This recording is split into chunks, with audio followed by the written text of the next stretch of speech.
가격일 리가 없네.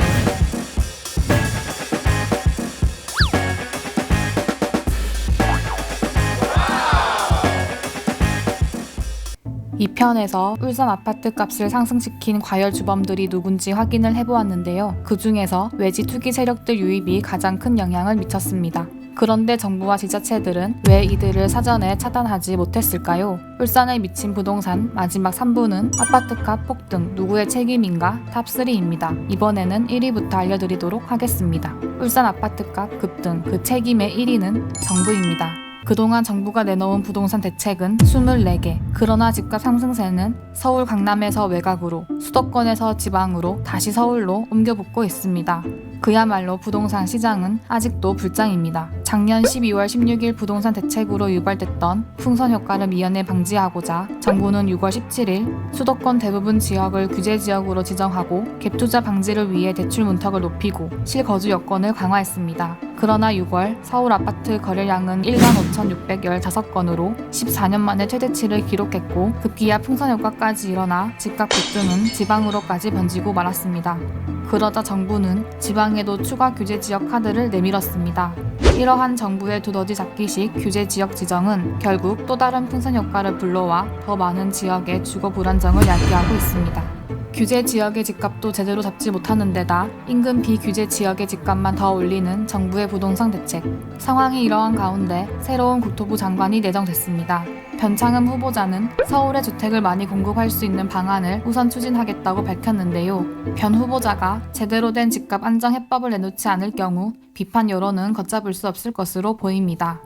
2위는 울산시 등 지자체입니다. 11월 26일 송철호 울산시장은 뒤늦게 부동산 과열 방지 대책을 발표했습니다. 주거 선호도가 높은 지역의 집값은 올해 초와 비교하면 가격이 2~3배 이상 급등하고 있습니다.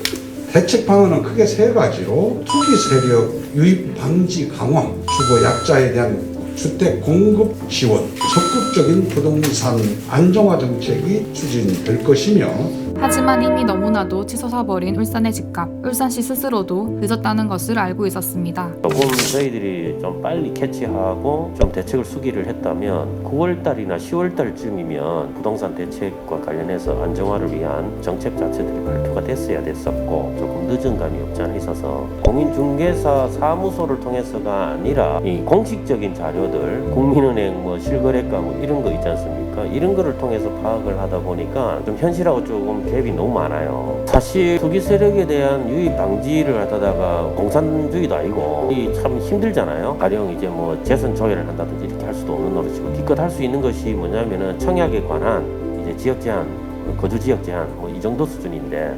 공인중개사협회는 부동산 시장을 잡기 위해서는 부동산 지도 단속 권한이 시가 아니라 협회에 있어야 한다고 의견을 냈습니다. 공인중개사만 구청에 등록하고 지도단속권이 구청에 가 있어요. 울산 지부장이 가지고 있다면 투기 세력들이 지금 들어와 있기 때문에 그 10% 이상 가격을 높게 네이버나 이런 데 내면 앞으로 진상조사에서 협회 차원에서 징계라든지 조사가 있을 겁니다. 하면 10% 이상 절대 안 합니다. 왜냐하면 자기 등록권이 왔다 갔다 하기 때문에 차라리 공인중개사 협회에다가 이 지도단속권하고 등록권을 넘겨주어서 중개사협회만 괴롭히면 되지 않습니까? 이거 하는 거를 지금 8억 5천에 올려놓는 부동산이 있다 그러면 이거를 굳이 국장님께서 나서거나 아니면 시장님께서 나서가 그렇게 하지 마세요. 이거보다는. 그리고 급등하는 부동산 시장을 안정시켜야 할 지자체가 특정 지역 개발 호재를 언론 등을 통해 흘리는 것도 문제라는 지적이 있습니다. 아직 불안정한 부동산 시장을 바로잡는데 뚜렷한 대책이 없는 울산시 때문에 애꿎은 시민들만 피해를 보는 게 아닌지 우려됩니다. 마지막 3위는 일확천금을 꿈꾸는 시민들의 투기 심리입니다. 정부의 부동산 규제가 강화되자 비규제 지역을 찾아다니는 투기 세력들. 이들은 수도권 주택 규제가 강화되자 지방으로 눈을 돌렸습니다. 지방 아파트 매매 비중은 하반기 들어 7월 51.1%, 8월 56.8%, 9월 61.9%, 10월 62.8% 등 매달 상승세를 기록하며 수도권을 웃돌았습니다. 11월에는 70%를 넘어서며 올해 최고치를 기록하는 반면 수도권의 매매 비중은 6월부터 연속 하락하며 11월 29.1%로 올해 가장 낮은 수치를 기록했습니다. 비규제 지역이던 울산의 매매 거래량도 급증했고 외지인의 비율이 심상치 않다는 것을 2부에서 확인했었습니다. 그리고 외지인이 몰리면 집값이 급등하는 현상은 울산에도 적용이 됐습니다. 최근 3개월간 울산의 주택가격 상승률은 2.32%, 특히 남구는 4.64% 상승하면서 최근 1년간 상승률은 10.05%로 나타났습니다. 그들이 등장하고 매집 현상이 나타나면 부동산 시장이 어김없이 들썩거리는 것을 지켜본 일부 시민들의 마음도 흔들렸습니다. 더 오르겠지 하는 기대 심리로 거래를 늦추거나 투기 세력처럼 높은 가격으로 매물을 내어놓았습니다. 그런데 12월 17일 정부가 울산의 중구와 남구를 부동산 조정 지역에 추가했습니다. 결국 외지 투기 세력의 편승에 투자를 했던 시민들의 피해가 현실이 됐습니다. 시민들이 피해를 받아요. 잔금이 한 2달 내지 3달 정도 남고 몇 달 남아있는 사람들이 나중에 잔금 치를 때 저정적으로 잡혀놓으면 용자가 안 나오니까 결국 뒤에 산 사람들은 그 실제 주민들은 굉장한 피해를 입어요.